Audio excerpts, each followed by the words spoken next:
राहत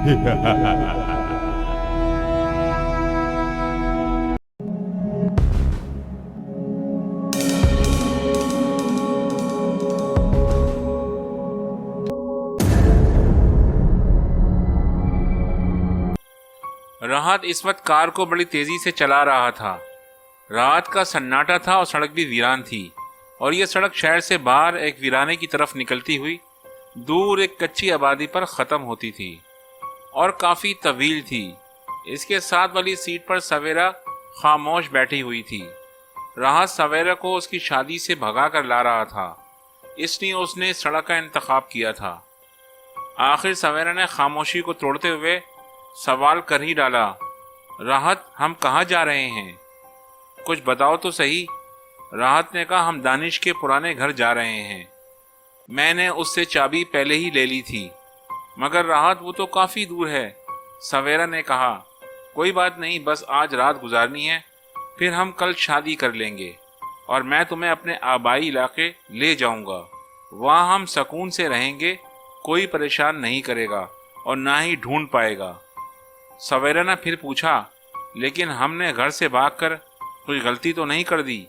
नहीं सवेरा, हमने कोई गलती नहीं की, बस अब इन बातों को सोचना बेकार है। मुझे जल्द अज जल्द बस दानिश के घर पहुंचना है।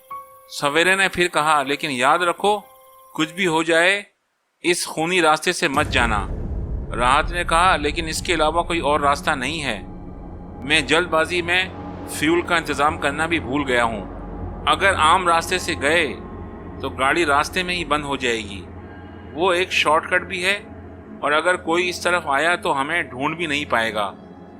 और तुम मॉडर्न लड़की होकर भी ऐसी बातें करती हो।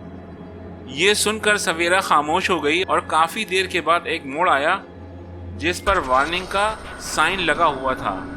ये वही खूनी रास्ता था जिससे गुजरना मना था। राहत ने इस तरफ गाड़ी मोड़ दी और रफ्तार मज़ीद तेज़ कर दी। जब काफ़ी देर कुछ न हुआ तो वह दोनों भी पुरसुकून हो गए और फिर से आपस में बातें करने लगे।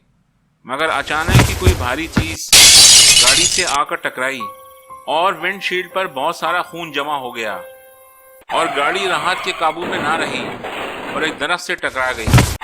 सवेरा का बस सर जख्मी हुआ था, मगर राहत को ज़्यादा चोटें आई थीं। वो दोनों बड़ी मुश्किल से गाड़ी से बाहर आए।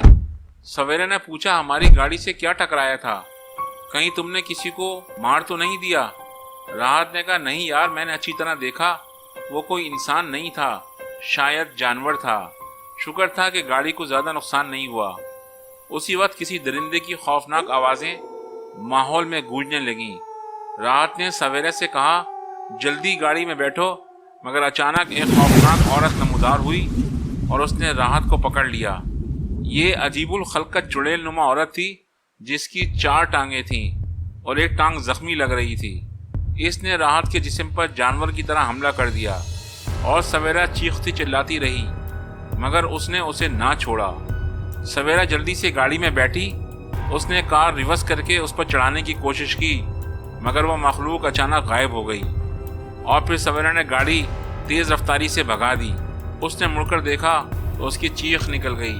वो 4 टांगों वाली चुड़ैल किसी दरिंदे की तरह गाड़ी के पीछे भाग रही थी। उसने रफ्तार तेज़ कर दी और आयतुल कुर्सी पढ़ने लगी। वो बड़ी मुश्किल से उस रास्ते से निकली और आबादी में पहुंचने के बाद बेहोश हो गई। जब होश आया तो उसने लोगों को सारा वाक़या बताया और अगले दिन काफ़ी कोशिश के बावजूद भी पुलिस को राहत की लाश ना मिल सकी।